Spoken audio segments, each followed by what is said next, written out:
Selamat sore. Perkenalkan, saya Oliver Wongdiki dengan 3 digit terakhir 255 dari SGD 6. Di sini kami akan mempresentasikan student project kami yang berjudul Genitourinary Trauma. Next. Genitourinary trauma bisa terjadi pada pria dan wanita dari segala usia, namun lebih sering terjadi pada pria muda. Cedera pada genitourinary tract jarang mengancam nyawa pada fase trauma akut, di mana sebagian besar cedera genitourinary terjadi karena trauma tumpul, dengan ginjal menjadi organ yang paling sering mengalami cedera, diikuti oleh uretra dan bladder. Trauma genitourinary jarang ditemui dengan sendiri, tetapi lebih terkait dengan cedera pada organ lainnya, pada trauma abdomen yang tumpul dan tembus. Next. Jadi presentasi kami hari ini akan meliputi renal trauma, uretral trauma, bladder trauma, uretral trauma, genital trauma, dan conclusion. Mungkin bisa dilanjutkan oleh teman saya. Perkenalkan, nama saya Kameli Kesiatmaja dengan 3 digit NIM terakhir 204.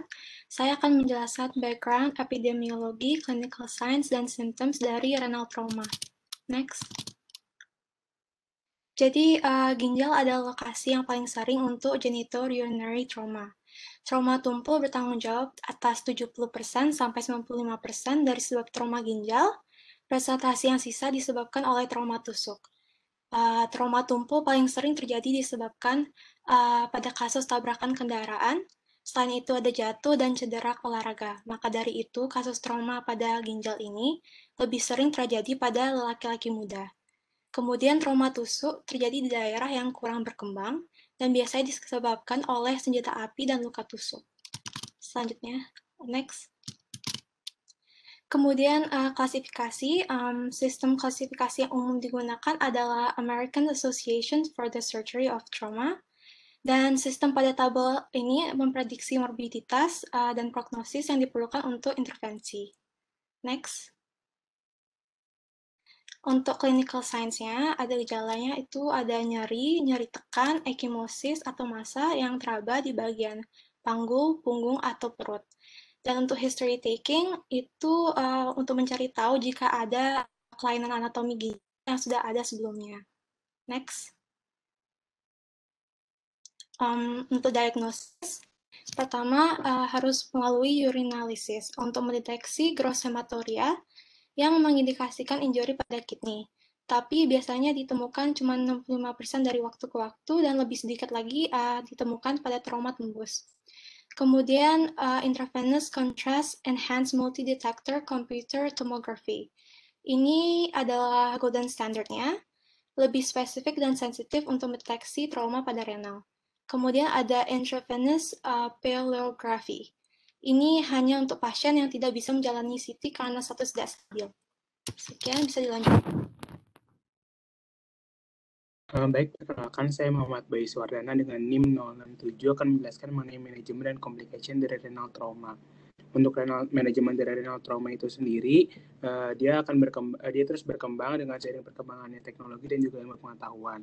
Dan yang terakhir itu, manajemen dari renal trauma ini dibagi berdasarkan klasifikasi yang sudah dijelaskan tadi oleh the American Association for the Surgery of Trauma yang diindikasikan melalui contrast agent CT. Nah, untuk manajemennya itu ada dua, ada non-operatif manajemen dan juga operatif manajemen. Untuk non-operatif manajemen ini dilakukan pada pasien yang memiliki kondisi stabil dan tidak ada perdarahan. Nanti pasien akan dirawat di ICU dengan dilakukannya serial clinical exam, serial hematokrit setiap 6-8 jam, angioembolization apabila terjadi adanya indikasi untuk dilakukannya, dan juga blood product transfusion. Nanti untuk grade 4 atau grade 5 pasien yang mengalami renal trauma tanpa adanya perdarahan itu bisa dilakukan serial contrast exchange CT 48-72 jam setelah dari initial scan. Next. Selanjutnya untuk yang operatif manajemen itu dilakukan pada pasien yang tidak stabil dan juga memiliki perdarahan. Untuk indikasi dari operatif manajemen ini terbagi menjadi dua, yaitu absolute indication dan relative indication. Untuk absolute indication itu ada unresponsive dan juga unresponsive setelah terjadinya resusitasi agresif dan juga hemodinamik yang stabil setelah adanya renal hemorrhage. Lalu ada pulsatile atau expanding dari perirenal hematoma dan juga grade 5 vascular injury. Untuk relative indication-nya itu adalah large laceration in renal pelvis, injury of pancreas or coalescing bowel, UPG avulsion, persistent urinary leakage, perinephric abscess or post-injury urinoma with failed endoscopic atau percutaneous management. Next. Selanjutnya ini adalah algoritma untuk melakukan manajemen dari renal trauma itu sendiri. Apabila pasien disuspek mengenai renal trauma, kita harus melihat hemodynamic stability setelah dilakukan primary resuscitation. Apabila pasien itu unstable, maka dia itu harus dilakukan resuscitation terus-menerus dan juga dilakukan multi-phase CT dan juga angioembolization. Apabila itu failure, maka itu akan dilanjutkan ke emergency laparotomy. Setelah itu, apabila itu failure juga, bisa dilakukan operative management, yaitu renal exploration, seperti reconstruction atau nephrectomy. Dan apabila pasiennya itu stabil, maka akan dibagi menjadi non-visible hematuria dan visible hematuria. Untuk non-visible hematuria itu akan tetap dilakukan observasi, dan juga akan dilakukan rapid declaration injury atau major associated injury. Nanti kalau misalkan dia balik ke visible hematuria, kita harus melihat di multiple CT scan-nya untuk dengan delay image-nya itu kita harus melihat apakah ada perdarahan atau tidak. Jadi nanti dibagi lagi menjadi no active bleeding sama grade 5. Untuk yang no active bleeding itu biasanya di grade 1 sampai grade 3 itu cuma dilakukan observation, bed rest, serial hematocrit according to severity, sama ada juga untuk non active bleeding yang grade 4 dan juga grade 5. Nanti dia itu dilakukan observation seperti grade 1 sampai grade 3, tapi dilakukan repeat imaging yang ancient CT itu untuk melihat apakah ada perdarahan lanjutan atau tidak. Untuk yang active bleeding itu nanti dia itu dilakukan angiografi dan selective angioembolization, dan juga kalau misalkan nggak ada SAE itu atau dia failure itu, maka akan dilakukan operative management seperti tadi, yaitu renal exploration seperti reconstruction dan juga nephrectomy. Next. Selanjutnya untuk complication dari renal trauma itu sendiri dibagi menjadi dua, yaitu acute dan juga delay. Untuk yang acute itu ada bleeding, perinephric abscess, urinary fistula, sepsis, hypertension, infection, urinoma, and urinary extravasation. Untuk yang delay itu sendiri ada delay bleeding, calculus formation, hypertension, hydronephrosis, arteriovenous fistula, chronic pyelonephritis, dan juga pseudoaneurysm. Next. Terima kasih. Nama Brian Aldrich, NIM 3 digit terakhir 121. Sekarang saya akan mulai menjelaskan tentang ureteral trauma. Next. Untuk background dan epidemiologi dari ureteral trauma sendiri, ureteral trauma ini jarang sekali terjadi. Hanya terjadi kurang dari 4% dari penetrating trauma dan kurang lagi dari 1% dari semua blunt trauma. Tetapi penyebab paling sering terjadinya dari ureteral trauma adalah iatrogenic trauma injury sebagai hasil dari prosedur operasi. Hal ini biasa terjadi antara 0,5 sampai 10%. Ada beberapa prosedur yang bisa menyebabkan ureteral trauma. Yang paling sering adalah hysterectomy, colorectal surgery, prosedur di pelvis seperti removal ovarian tumor, transabdominal uretropexy, dan abdominal vascular surgery. Next. Biasanya rekognisi dari ureteral trauma itu sulit dilakukan sehingga biasanya ditemukan delayed diagnosis sign. Hal ini biasanya dilihat dari constal flank atau abdominal pain, flank mass, prolonged ileus, urinary tract infection, hydronephrosis, dan peningkatan pada keratinin dan BUN. Next. Nah, cara untuk melakukan diagnosis untuk ureteral trauma biasanya melakukan melalui imaging studies.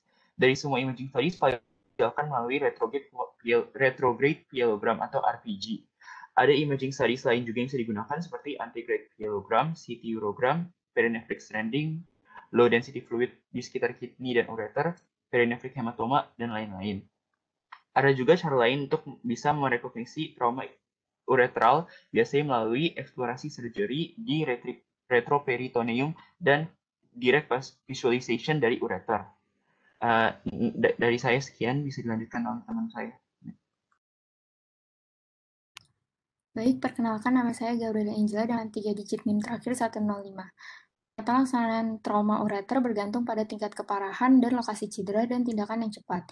Prinsip dasar untuk perbaikan bedah pada cedera ureter itu meliputi debridement dari jaringan nekrotik, spatulasi ujung ureter, anastomosis mukosa ke mukosa kedap air dengan jahitan yang dapat diserap, stenting internal, drainase eksternal, dan isolasi cedera dengan peritoneum atau omentum. Next. Pilihan treatment untuk ureteral trauma bergantung pada lokasi cedera. Pada cedera proksimal dan mid ureter, cedera yang lebih pendek dari 2-3 cm dapat ditangani dengan utero-uterostomi. Jika tidak tertangani, bisa dilakukan utero-kalikostomi, lalu transuretero-uterostomi jika kehilangan ureter yang luas. Pada cedera ureter distal, pilihan pembedahan terbaik adalah dengan ureteral implantations karena trauma primer biasanya mengancam suplai darah ke ureter distal. Pada cedera ureter bagian tengah bawah yang ekstensif bisa dilakukan flap Boari. Pada cedera ureter lengkap dapat dilakukan ileal interposition graft. Prosedur ini menggunakan segmen usus yaitu ileum dan harus dihindari pada pasien dengan gangguan fungsi ginjal atau penyakit usus. Jika terjadi kehilangan ureter yang luas atau telah melakukan beberapa kali usaha untuk memperbaiki ureter namun tidak membaik, dapat dilakukan autotransplantations dengan merelokasi ginjal ke pelvis. Next.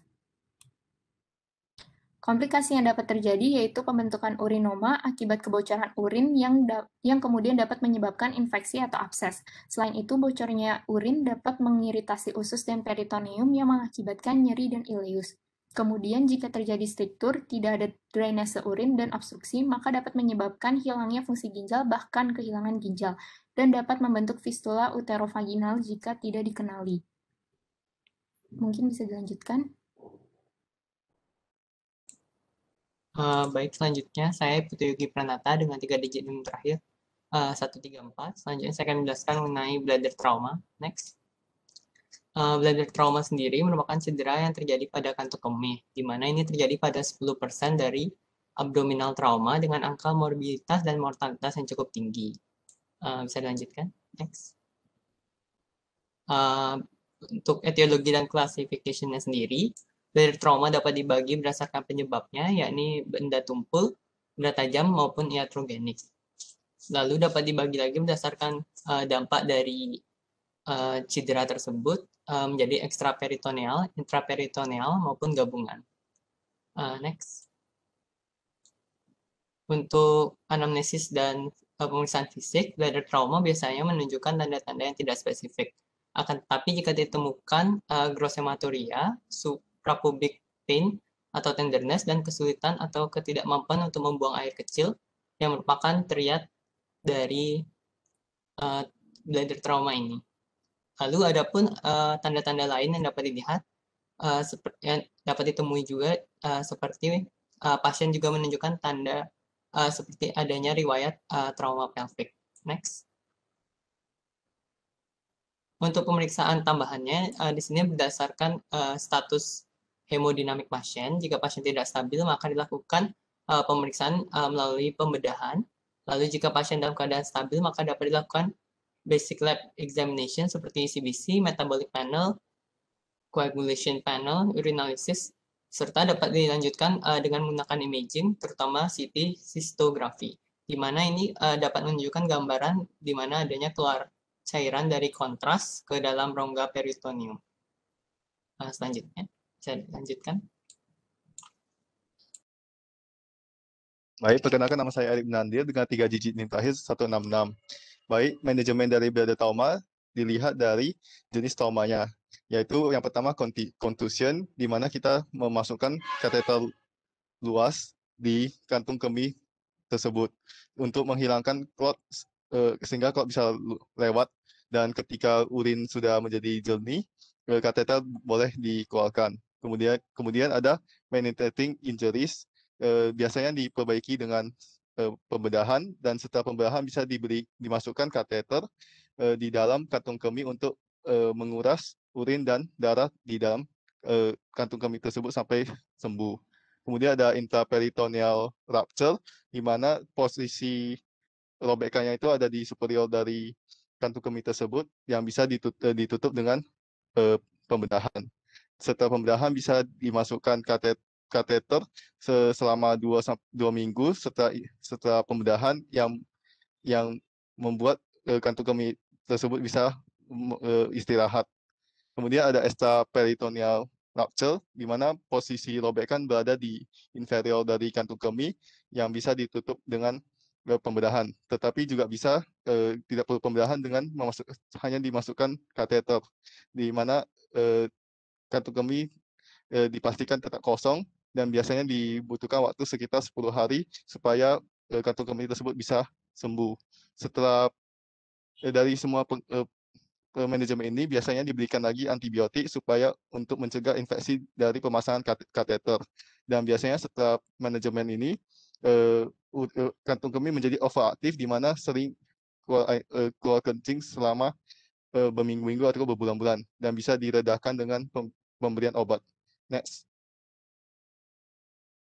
Jadi komplikasi dari bladder trauma ada urinary access yang terjadi karena intraperitoneal rupture, kemudian infection yang termasuk sepsis, kemudian persistent hematuria karena iritasi dari intestine atau peritoneum, kemudian incontinence, bladder instability, dan fistula. Sekian, terima kasih.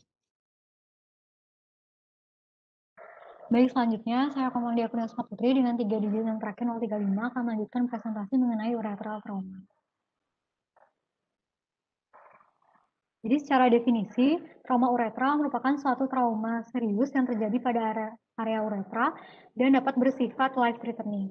Jadi berdasarkan epidemiologinya, trauma uretral ini cukup jarang sekali terjadi, di mana persentasenya hanya 4% dari seluruh trauma urogenital beberapa seri. Dan trauma uretra ini 5 kali lebih sering terjadi pada laki-laki dibandingkan pada perempuan. Selanjutnya, etiologi dan juga klasifikasi. Jadi berdasarkan etiologinya, trauma uretra bisa diklasifikasikan menjadi 2. Yang pertama, iatrogenik trauma, yang terjadi akibat adanya tindakan atau prosedur medis seperti kateterisasi, transuretral surgery, radical prostatectomy, radioterapi, cystektomi, uretral instrumentation, cryoterapi, high intensity focus ultrasound, transuretral resection of the bladder, serta radical prostatectomy and external burn radiation therapy. Lalu yang kedua adalah non-iatrogenic uretral trauma. Itu bisa disebabkan karena adanya trauma tumpul, trauma penetrasi, hubungan seksual, serta constriction bands.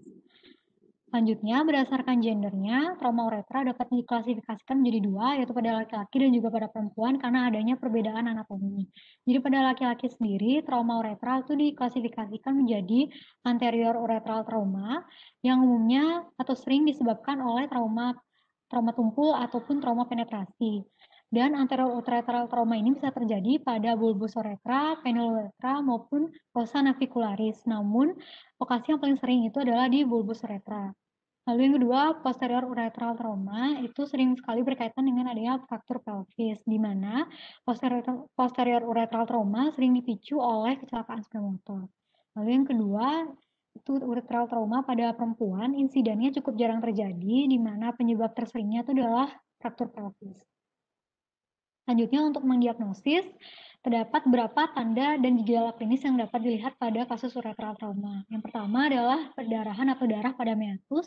Ini merupakan cardinal sign atau tanda utama yang bisa ditemukan. Kemudian untuk gejala dan tanda lainnya seperti hematuria dan juga nyeri pada saat urinasi, kemudian tidak bisa buang air kecil, lalu ekstravasasi urinary, serta untuk pada laki-laki bisa mengalami pendarahan di skrotum dan juga penisnya. Lalu ada juga pemeriksaan fisik yang bisa dilakukan. Yang pertama rectal examination, ini bisa dilakukan untuk melihat apakah terdapat darah pada meatus atau tidak, serta melihat apakah ada injury pada rektum atau tidak. Kemudian yang kedua, vaginal examination, ini bisa dilakukan untuk mengetahui apakah terdapat injury atau laserasi pada vagina pasien atau tidak. Kemudian untuk pemeriksaan penunjang yang bisa dilakukan, yang pertama ada retrograde retrografi. Ini bisa dilakukan untuk mengetahui lokasi dari injurinya dan juga perluasannya. Kemudian yang kedua ada imaging, bisa dilakukan ultrasound, di mana ultrasound ini dilakukan sebagai guidance ketika ingin memasukkan kateter suprapubis. Lalu CT scan dan MRI ini cukup jarang sekali digunakan, biasa digunakan untuk mengetahui apakah ada injury lain atau tidak. Kemudian yang terakhir, flexible cystoscopy, ini biasanya digunakan untuk mendiagnosis dan juga memanage uretral trauma pada fase akut, di mana flexible cystoscopy ini bisa membedakan rupture yang incomplete dan juga complete pada trauma uretral. Ini bisa dilanjutkan. Baik, izin menjawab. Jadi manajemen dari uretral trauma yaitu yang pertama tentunya harus melakukan emergency consultation. Kemudian melakukan pembedahan jika terjadinya trauma pada uretral, cedera terbuka atau fraktur pada penis. Kemudian decompression. Decompression dilakukan pada pasien yang tidak mampu membuang air kecil. Kemudian endoskopi realignment itu untuk menata kembali uretra. Kemudian suprapubic tube dan delay uretroplasty. Next. Jadi komplikasinya dibagi menjadi dua, yaitu early dan late. Yang early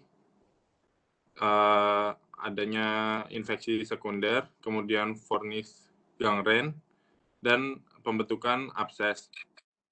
Kemudian late complication-nya ada struktur uretral dan stenosis, kemudian obliterasi, fibrosis, disfungsi ereksi, pembentukan uretrocutaneous fistula, dan gagal menahan kencing.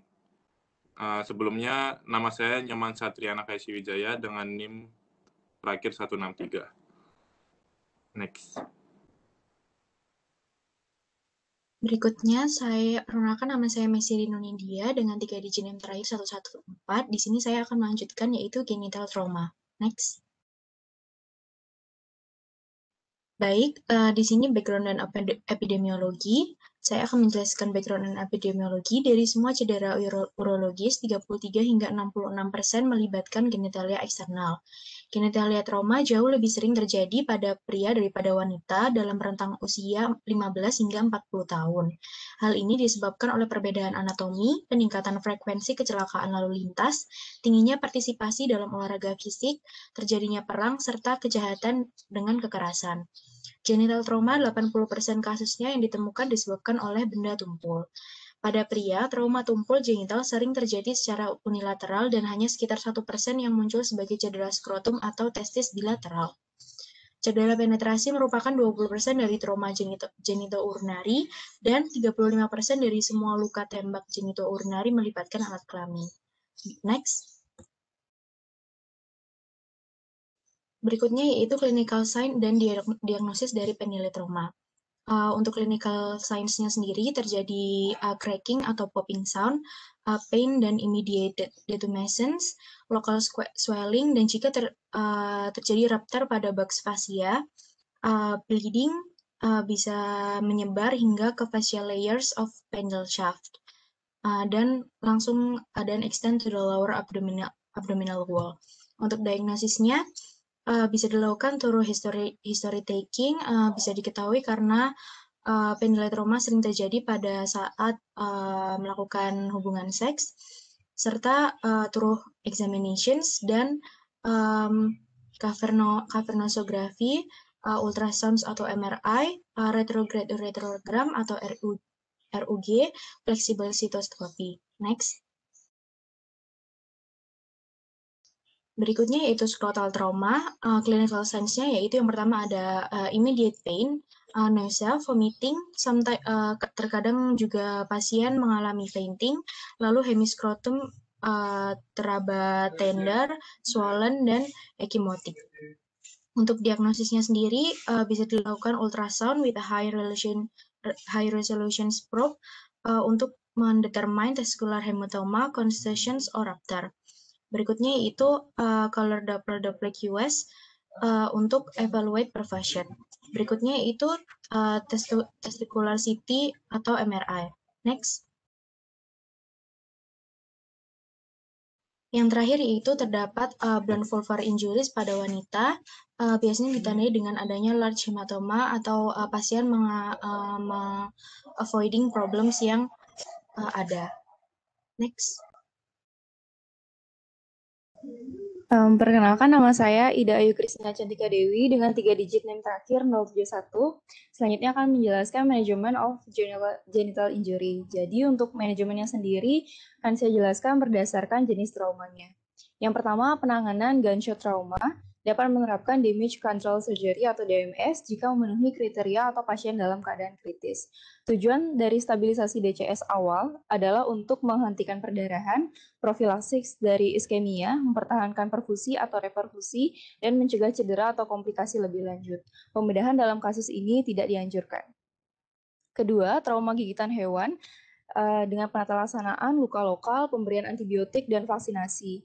Penisilin, amoxiclavulanate acid, cefalosporin atau erythromycin, dan doxycycline adalah antibiotik lini pertama. Lalu jika ada faktor risiko untuk infeksi rabies, berikan vaksin human rabies immunoglobulin dan human diploid cell. Pada kasus gigitan manusia, profilaksis HIV post-exposure, vaksin hepatitis B dan imunoglobulin harus diberikan untuk mencegah terjadinya penyakit akibat virus.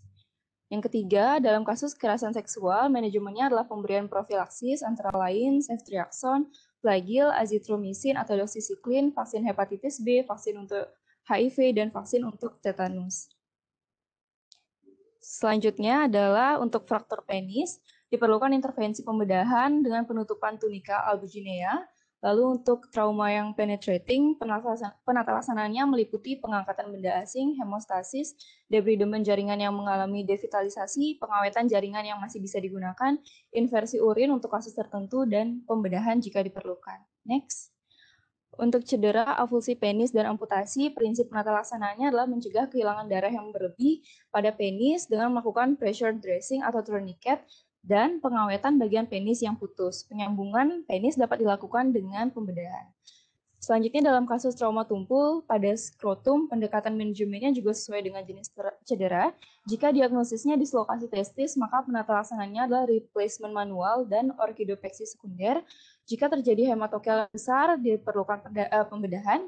Jika terjadi ruptur testis, penata laksanaannya adalah evakuasi hematoma dan bekuan darah, penutupan tunika albuginea, dan eksisi tubulus testis yang nekrotik. Untuk trauma penetrating pada skrotum, penata laksanaannya adalah eksplorasi bedah, debridement konservatif, dan rekonstruksi primer testis dan skrotum. Pada wanita, trauma tumpul pada vulva dapat terjadi dengan hematoma yang penata laksanaannya disesuaikan dengan kondisi hemodinamik pasien. Jika pasien dalam keadaan stabil, maka hanya diberikan kompres dingin dan obat antiinflamasi non-steroid. Tapi jika pasien dalam hemodinamik tidak stabil dan terjadi masif hematoma, maka intervensi bedah bisa direkomendasikan. Next. Untuk komplikasi pada genital trauma, infeksi bakteri seperti Pasteurella multisida, infeksi virus seperti HIV, hepatitis B, dan rabies dapat menjadi komplikasi akut, sementara untuk komplikasi kroniknya termasuk disfungsi ereksi, hipogonadisme, dan juga disparunia. Fraktur tulang penis merupakan salah satu trauma genital yang diikuti dengan banyak sekali komplikasi, termasuk diantaranya abses penis, gangguan uretra, hematoma persisten, angulasi, fibrosis, dan juga impotensi. Sekian, bisa dilanjutkan. Yang terakhir ialah conclusion. Sebelumnya perkenalkan, saya KJ Christina Vianwijaya dengan 3 digit dan terakhir 044. Di mana trauma genitourinary terlihat pada pria maupun wanita dari segala usia, namun lebih sering terjadi pada pria muda. Sebagian besar cedera genitourinary terjadi karena trauma tumpul, dengan ginjal menjadi organ genitourinary yang paling sering mengalami cedera, diikuti juga oleh uretra maupun kandung kemih.